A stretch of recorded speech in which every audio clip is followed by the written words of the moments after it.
If you're a listing agent with 20 or 30 deals a year, you shouldn't be ordering your signs. You shouldn't be ordering the pictures for your listings. Like, that doesn't make sense.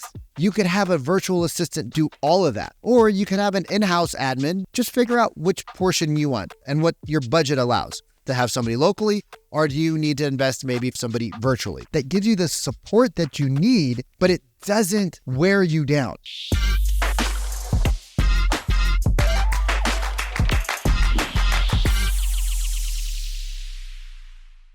Most real estate agents are really awesome at selling and connecting with people, but here's why I don't think that most real estate agents should start a team. The reason why most real estate agents shouldn't start a team is because they don't know how to transfer their knowledge that they've acquired over the years to the new people that are coming into their world. The challenge when you build a team is that realtors, because a lot of real estate agents are not the greatest entrepreneurs, right? And I'm guilty of that, so don't get upset. Because we don't know how to create systems and processes and checklists, and because we don't know how to transfer all of the knowledge that we don't even know we have because we're so good at what we do, it becomes extraordinarily difficult to bring on new people. The other thing is that there's so many things when it comes to building a team. So let me kind of break down some reasons why I don't think you should build the traditional big team, but build a better team for you that gives you the support, right? That gives you the support that you need, but it doesn't wear you down. When most people think about building a team, they think of a 10, 15, 20, 30, 40, 50 person organization. Like my good buddy, DJ De La Sala, right? He's got over 100 people on his team. They're going to do over $1 billion in sales, and it's a machine, right? It's a huge machine.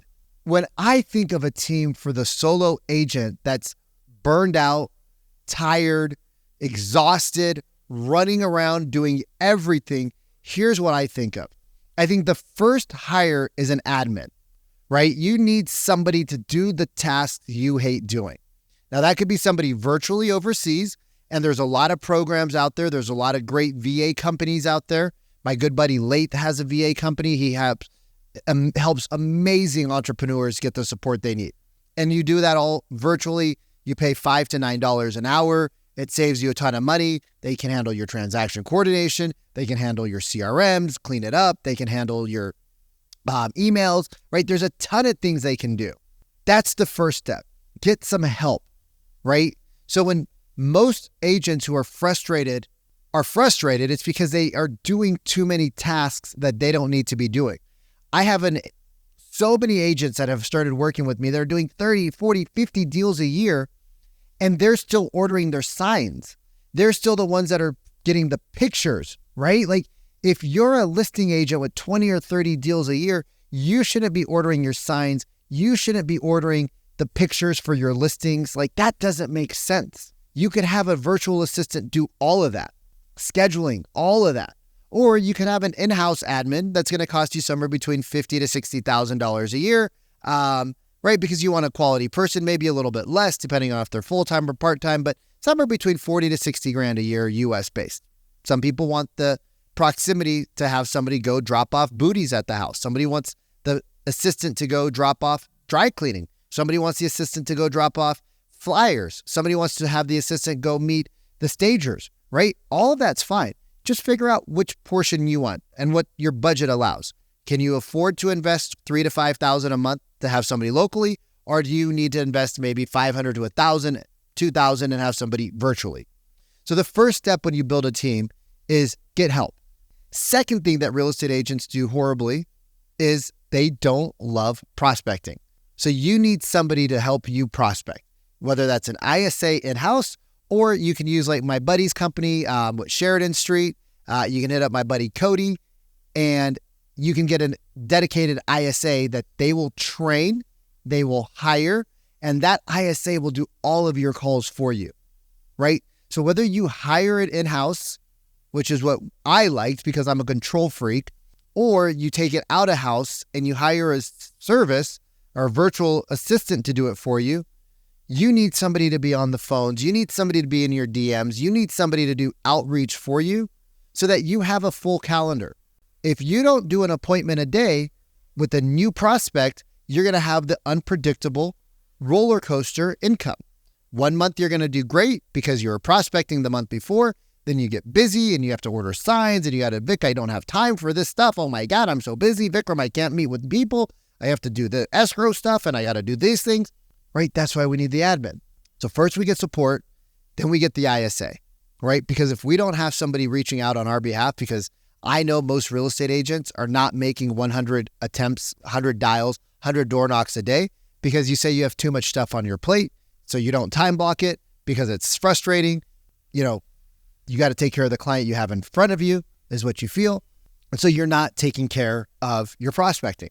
So now we have an ISA. Well, now that you're doing a ton of appointments, there's another challenge, right? All these things keep breaking, right? As we start growing, things break.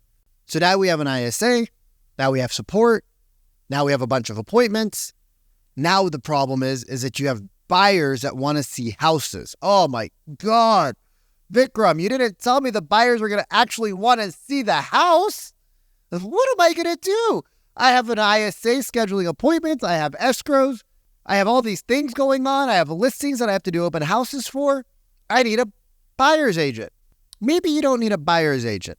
Maybe what you need is you need somebody who can help open the door for you. You need somebody who is what we call a showing assistant. Somebody who can go out there, open the door for you so that you can do the more important things like negotiate the contracts. You can do the more important things like first meetings. You can do the more important things like putting out fires. You can do the more important things like creating content. So you don't need to be the person showing all the houses, but you do need to have somebody on your team that can show houses.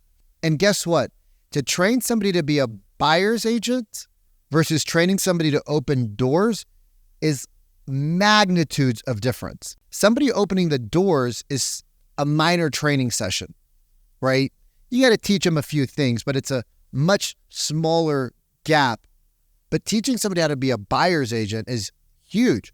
They got to negotiate contracts. They got to know what to look for in properties. They got to know what to negotiate. They got to know how to do the consultations, right? They got to do a lot of work. Think about all the steps. So it's a lot harder to teach somebody how to do a buyer's agent job than it is to teach somebody how to be a showing assistant. Now, maybe the graduation is the showing assistant after 6 months to a year becomes a buyer's agent, and that's cool. There's different ways to build a team. But I believe you can build a $500 to $1 million business with just a couple of key hires. In business, we need to look for who, not how. Who can do the job? Who can do the things I don't want to do? Who can go out there and show properties for me? Who can do the contracts for me? Who can make the calls for me? Who can be in my DMs? We need more who's, not how's. When you get the who's, and especially when you get the right who's, then we start to build the how's. We have to transfer the knowledge. But if we don't have the right who's on our team, then we don't think that teams work. So as an agent, right, as a solo agent that's out there that's having some success and you're kind of capped, you've plateaued, one of the reasons why you've plateaued is because there's no more time in your day to do income generating activities or the high dollar, high skill activities. You're too busy doing the busy work. So let's take the busy work off your plate and let's give that to somebody else who's better equipped to do that anyways. And you focus on your clients, you focus on sales, you focus on content, you focus on prospecting. If you do more of that, you win more. If you do more of the busy work, you lose. So if you're thinking about building a team, maybe let's reprogram your mindset around what a team actually looks like. Because most real estate agents I know don't want to manage 10 or 15, 20, 30 people. They barely manage themselves, right? You're so busy. Like being a real estate agent is one of the hardest jobs out there because you're so busy working around the clock. Bring in the support, bring in the admin, bring in the ISA, bring in the showing agent. Do those things first before you try to bring on a buyer's agent. You guys, if you enjoy my content, do me a favor, hit the like, the subscribe, and drop a comment and share with me what your first hire was.